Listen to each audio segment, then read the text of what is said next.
نه برو حاجی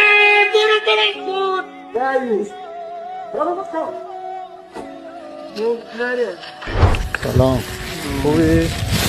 چی میگفت پیرمرد داره؟ آقا یکی زندگیمونو زده و همه چمش بده کنیم زد تو دهنمونم رفت.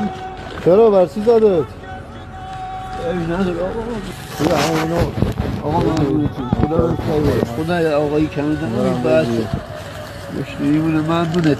نهار خوردی؟ ما میگم جان نهارم بریم یه نهار بگیرم.